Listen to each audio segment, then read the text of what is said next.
Muy buenos días para todos. Bienvenidos a su canal, Pro Fernando. En esta ocasión nos encontramos para hablar en las religiones monoteístas correspondiente al grado décimo. En clases anteriores veníamos conversando acerca de las religiones politeístas. Hablamos de lo que en el hinduismo y para los budistas significaba el sentido de vida. Recordemos que ellos nos presentan no la acción cristiana de un único Dios o judía, sino una multitud de dioses, particularmente en el hinduismo, donde el hombre busca romper el ciclo de karmas o de vidas sucesivas y alcanzar un estado de nirvana. Esa estructura piramidal que hablamos en el caso de los hinduistas, dividido por castas, donde según su comportamiento en esta vida será su próxima reencarnación y el karma que vivirá. Aunque en el caso particular de los budistas, no hablamos de un solo dios, o de varios dioses, porque realmente no tienen deidad alguna, pero sí consideran que el hombre, después de alcanzar su estado de iluminación, la palabra Buda quiere decir iluminado, alcanza ese estado de iluminación y se une casi que a un concepto de divinidad. Cualquier hombre puede alcanzar o llegar a ser casi Dios. O sea, usted y yo pudiéramos llegar a ser Dios, alcanzar la iluminación o el estado de Buda. Y en el budismo, romper el sufrimiento humano, las causas del sufrimiento, que ellos fijando en dos circunstancias. El deseo, ¿sí? El apego y el deseo son causa de sufrimiento y nos hablan de los caminos para lograr romper esas ataduras o sufrimientos que nos produce la condición humana, tanto en la enfermedad, en la pobreza, en la muerte y inclusive en la ancianidad. Bien, salgamos de esas religiones orientales, digámoslo bien, y centrémonos en el caso de las religiones monoteístas. Mono, uno solo, teos, Dios, un único Dios. La historia de las religiones monoteístas comenzará con el pueblo hebreo o israelita. Y se le conoce a Abraham como el padre de la fe, o el padre, y a esta religión se conocerá como religiones abrámicas, a las monoteístas, particularmente a las tres principales. ¿Cuáles? La religión judía, la religión islámica y la religión cristiana. Estas tres son las principales religiones monoteístas. Las tres van a tener origen en el mismo personaje, en Abraham, quien algún día, estando en lo que hoy en día es Irán, Irak, en la tierra de Ur de Caldea, escucha una voz que le dice a Abraham: deja tu tierra y tu parentela y ven tras de mí y te mostraré y te haré una tierra prometida y una descendencia incontable como las estrellas del cielo y como las arenas del mar. Y Abraham abandona su casa, se va con su esposa y cumple aquel proyecto que Dios, los ismaelitas, pero sí, o los pueblos semitas, perdón, y dentro de ellos los pueblos árabes y el pueblo judío o el pueblo israelita, hijos de un mismo padre, dos grandes naciones que desde el vientre, desde pequeño, han estado en conflicto permanente y que al día de hoy aún siguen en guerra. Recordemos el conflicto que existe en este momento árabe-israelí, particularmente de Palestina, Israel, y lo mismo lo que es Líbano, y cuando fue la guerra de los 6 días entre Egipto, Jordania y todas estas naciones árabes contra el pueblo de Israel. Bien. A pesar de las diferencias, dejemos de lado, veamos cuál es el sentido de vida para estas religiones. Recordemos, uno de los principales sentidos de vida para todas las religiones es la felicidad. Dijimos que en los budistas, romper el sufrimiento. El cristianismo, la religión judía y los islámicos, al final lo que pretende es que el hombre alcance un estado de bienestar o de felicidad, que se alcanza de diferentes maneras en cada una de esas religiones. Empecemos, los judíos. El pueblo judío entiende que su proyecto de vida, su felicidad, está ligado a la tierra y a la historia. No pueden concebir su nación sin estar pegado a lo que fue la tierra prometida. Por eso cuando ese pueblo fue llevado al destierro después de la diáspora romana, que acabó en el año 1948, con el holocausto nazi que se hizo a los judíos, y que este pueblo regresa a la tierra de Palestina y se establece en 1948, o sea, hace poco tiempo, como nación otra vez, el pueblo de Israel. Para ellos, su felicidad estaba apegada a ese concepto, a la tierra, a la promesa, y al concepto de que ellos son un pueblo elegido, que Dios es su único Dios y ellos son el pueblo elegido. Por tanto, cumplir, obedecer a Dios, estar cerca de Dios es el concepto de felicidad que se presenta en los judíos. El judío es una religión casi que exclusivista. Yo no me puedo hacer judío, ¿no? El ser judío viene por herencia. Y dentro de ellos es muy importante el rito de la circuncisión, como manifestación de un pacto que Dios hizo con Abraham y con ese pueblo específico. Ese pueblo sería su pueblo y el pueblo prometería a Dios cumplir sus designios o mandamientos. En la medida en que el pueblo esté obediente a Dios, Dios los va a bendecir y los va a prosperar. Entonces, el judío busca dentro de su comunidad, dentro de su grupo, estar unido a Dios, en este caso, a partir de sus líderes religiosos, sus rabinos, como manifestación expresa de la voluntad de Dios. Ya no existe el templo de Jerusalén, que fue destruido hacia el año 70 después de Cristo, cuando los romanos sacaron a los judíos a su diáspora o destierro, pero sí el pueblo sigue aún añorando y deseando la venida de ese Mesías. Y aquí entra una parte que no hemos comentado hasta ahorita. Para los cristianos, nosotros asumimos que Jesús es el Hijo de Dios y el Mesías, el liberador. Para los judíos, el Mesías aún no ha llegado. Lo están esperando. Ustedes habrán visto por televisión que muchas veces se ven ante una parte del muro occidental de Israel, lo que llaman el muro de las lamentaciones, que van los judíos con unos papelitos y los ponen en medio de las ladrillitos del muro y oran y piden. ¿Qué piden los judíos? La llegada de ese rey o de ese Mesías. Por eso el calendario judío es muy distinto al calendario nuestro, el calendario occidental. Ellos van en el año 5000 algo, mientras que otros van en el año 2020. Llevan un poquitín más de años que nosotros, porque ellos comienzan a contar su historia desde la formación del pueblo hasta ahorita. En cambio, nosotros contamos la historia desde el nacimiento de Jesús. Ellos ven a Jesús como un profeta, pero no como el Hijo de Dios, ni mucho menos como la respuesta del Mesías prometido. Bien, vamos ahora a la otra segunda gran religión monoteísta. Cronológicamente, en aparición sería el cristianismo. Ustedes y yo ya hemos conocido mucho desde el cristianismo, desde nuestro bautizo. Somos cristianos por el bautizo en agua. Seguimos las enseñanzas de Jesús.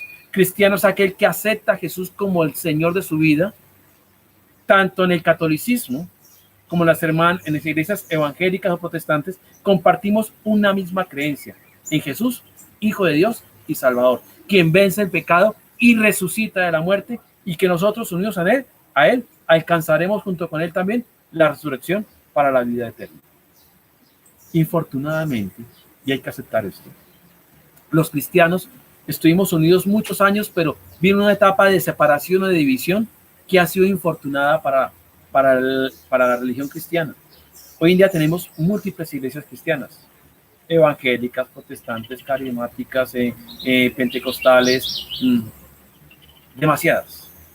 Y hemos llegado a hacer de las pequeñas diferencias grandes motivos de conflicto entre nosotros y de guerras. No en vano, hasta hace poco terminó una guerra en Irlanda entre católicos y protestantes. Y aún dentro de nosotros no hay tolerancia. Peleamos en nombre del mismo Cristo que hemos recibido, cuando nos hablaba del amor y del perdón mutuo entre nosotros. Este sería un llamado para que nosotros, como miembros de la comunidad educativa, desde nuestras diferentes creencias, aprendiéramos a ser tolerantes con aquel que vive y percibe su experiencia de Dios, y particularmente cristiana, de un modo distinto. Realmente compartimos lo mismo. Nos hemos quedado en pequeñeces, disculpe entre comillas la palabra pequeñeces, porque para algunos no lo es, que si que si el sacramento es importante, que si la Virgen es importante. No, no, no. Lo realmente importante aquí es Jesús vence la muerte y resucita. Si no fuera por eso, no tendría sentido el ser cristianos. Este cristianismo, que basa sus enseñanzas en gran parte de la historia de la tradición judía, pero que a partir de Jesús nos muestra y nos presentará una nueva norma o ley, que es la ley del amor, la ley del perdón, ya no tanto la ley del tailón y mucho menos la ley de los 10 mandamientos, nos deja una promesa y una esperanza que es de una vida eterna, de una vida futura después de esto, que solamente es posible con Jesús, porque antes de Jesús no había esperanza del cielo para los hombres. Estábamos lejos de la presencia de Dios por causa del pecado. Ahora con Jesús se abren las puertas del cielo. Recuerden aquel pasaje que veíamos en las épocas de Semana Santa, que cuando Jesús muere se rasga el velo del templo de arriba abajo. Y aclaro, el templo era una tela, no pequeña, gruesa, formada por algunas láminas de cobre, que impedía que el pueblo judío viera el arca de la alianza que estaba en el altar del templo de Jerusalén. Cuando Jesús muere y vence la muerte, aquello que nos impedía ver a Dios cara a cara desaparece. Esa es la simbología de este acontecimiento. Ahora el hombre vuelve a tener amistad con Dios. Por tanto, después de nuestra muerte, todos esperamos ir al cielo y disfrutar eternamente. La felicidad en el cristianismo y el sentido de vida para el cristiano está apegado al concepto de vida eterna y de resurrección que Jesús nos presenta. La felicidad consiste en compartir como hermanos, koinonía. Y hay una palabra también, comunión, para algunos. Común, unión. Unión entre nosotros y de nosotros con el Padre a través de Jesús. Ese es el sentido de vida para el cristianismo. Vamos a la tercera y última religión monoteísta. La religión islámica o musulmana. Hacia el año 660-66 surgirá este movimiento. O sea, la última de las religiones monoteístas, pero en este momento tal vez la que más está creciendo en todo el mundo, el número de fieles, son los musulmanes. ¿Cómo se da este movimiento? Un hombre, algunos dicen que no muy sabio, algunos dicen que puede ser analfabeta, otros dicen que hay diferentes vertientes, comerciante, iba de camino por el desierto y se le aparece un ángel. Y ese ángel guiará e instruirá a este hombre para que guíe a su pueblo, a los pueblos árabes particularmente, y le dé una enseñanza que está estipulada dentro del Corán. El Corán es un libro muy bonito de enseñanzas morales, lógicamente, de instrucción también religiosa, que habla cómo el musulmán debe comportarse con su hermano musulmán. Dentro de ello lo importante es la caridad entre ellos, la hermandad. Y tiene 5 pilares, particularmente esta religión islámica. Primero, Alá es su único Dios y Mahoma su profeta. Y aclaro aquí, ellos también aceptan a Jesús, pero lo aceptan como un profeta, no como el Hijo de Dios, ni como el Mesías. Jesús y todos los profetas de la antigüedad son profetas, pero Mahoma es para ellos el gran profeta. ¿Por qué? Porque fue el que manifestó Alá, que es el nombre de Dios, el único Dios. Alá, Yahvé, Jehová, es el mismo Dios, pero ellos lo llaman Alá. Bien, ya tenemos un pueblo que acepta a Alá y acepta a su profeta, primer pilar. Segundo pilar de la religión musulmana, el ayuno en el mes del Ramadán. Junto con eso, orar 5 veces al día. Y ellos oran poniendo sus oratorios y su cara con dirección a la Meca, al lugar. Cuarto pilar, la peregrinación hacia la Meca, por lo menos una vez en su vida. Los musulmanes están obligados a ir a la Meca por lo menos en su vida y dar las vueltas allí ante la piedra Kaaba, en la cual se dice que Abraham iba a hacer el sacrificio de Isaac. Bien. De igual manera, en esta religión musulmana también se tiene el concepto del paraíso, del cielo. Pero a ese paraíso y ese cielo se llega de una manera muy particular.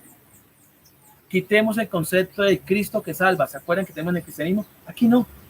Aquí el musulmán, que es un buen musulmán, que sigue las enseñanzas del profeta, y aún más, si llega a ser mártir, por ejemplo en el caso de la guerra, tiene derecho a su ida al paraíso. También la religión musulmana, al igual que en el cristianismo, acepta la existencia de algunos seres espirituales, los ángeles y los jinn. Y aquí quiero que sea muy claro ese concepto jinn. Los jinn también son ángeles, pero ángeles malos. Yo creo que ustedes han visto las películas de Walt Disney, donde a veces aparecía, y recuerdo cuando yo aún veía, el pato Donald, y al lado aparecía un angelito Donald y un diablito Donald. Y el diablito lo incitaba al mal y el angelito lo incitaba al bien. Esa concepción dualista de que hay un espíritu que me guía al bien, los ángeles, y unos que me guían al mal, los jinn, hacen que el musulmán entienda que las seducciones hacia el mal o hacia el pecado no son fruto de sí mismo, sino de dejarse guiar por ese espíritu o esos espíritus llamados los jinn. O sea, los realmente culpables son los jinn o espíritus o ángeles del mal, llamémoslos así. ¿Qué es el conflicto cristiano y musulmán? Que es importante entender eso.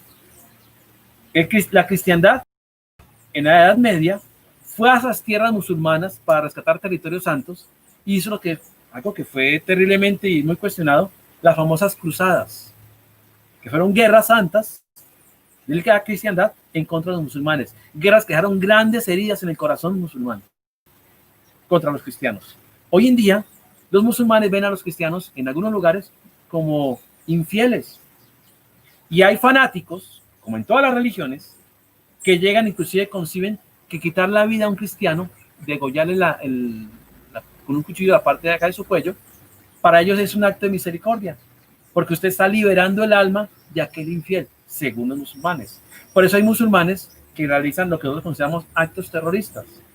Para ellos, la yihad o guerra santa es un acto por el cual un musulmán está obligado a defender la creencia musulmana, y si muere en guerra santa o en yihad, según su creencia, irá derechito al paraíso y allí disfrutará de todos los placeres que no pudo disfrutar en la vida, incluyendo un gran número de mujeres vírgenes a su servicio. Ese es el concepto musulmán que se tiene de la yihad o guerra santa. ¿Cuál es el sentido de vida para el musulmán? Alcanzar ese paraíso musulmán, llegar a estar con Alá, vivir conforme a su creencia.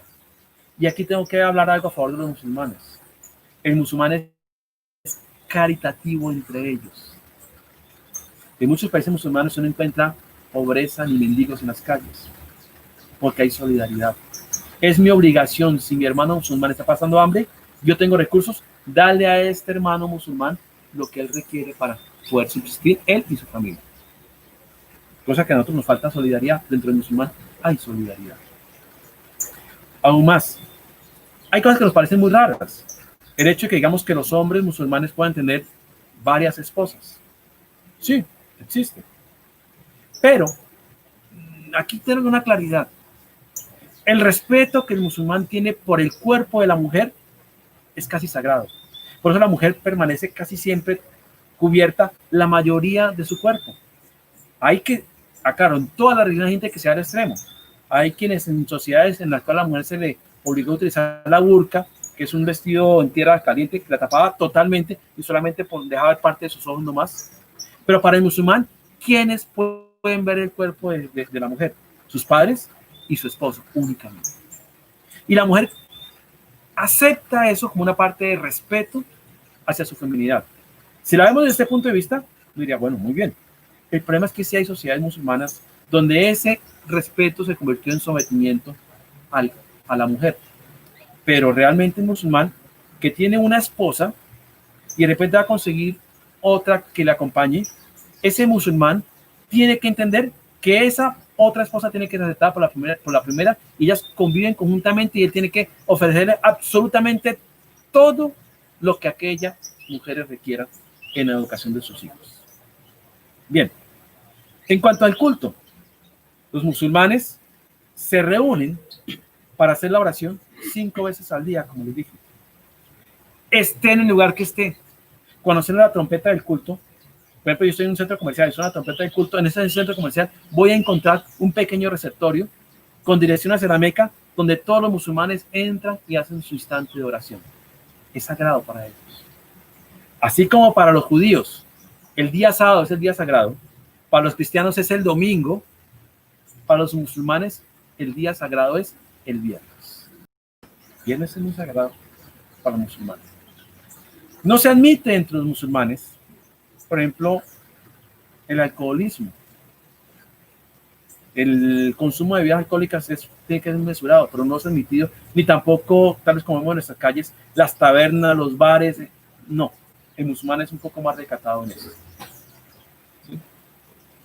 Hay muchas normas de conducta, el Corán tiene muchas normas de conducta sobre su manera de comportarse y buscar. Pero reitero, tanto para los judíos, cristianos y musulmanes, la opción, el sentido de vida, lo que los llevará a ellos a sentirse bien consigo mismos es cumplir con las normas estipuladas de su religión, con la esperanza de una vida eterna futura, que las tres religiones monoteístas admiten: cielo, paraíso, como ustedes quieran llamar, pero se tiene la presencia de que el hombre sale al encuentro personal de Dios después de este viaje por este mundo. No hay reencarnación en ninguna de estas tres religiones monoteístas. Existe la idea de reencarnación. Para las tres religiones monoteístas existe la idea de resurrección, no de reencarnación. Bien, un abrazo para todos y cada uno de ustedes por la atención prestada a este video. Para responder la guía, el texto que les daré y junto con él será el insumo necesario para hacer correctamente el trabajo, y espero cualquier duda que tengan me la hagan llegar. Un abrazo muy grande para todos y cada uno. Feliz día. Dios les acompañe.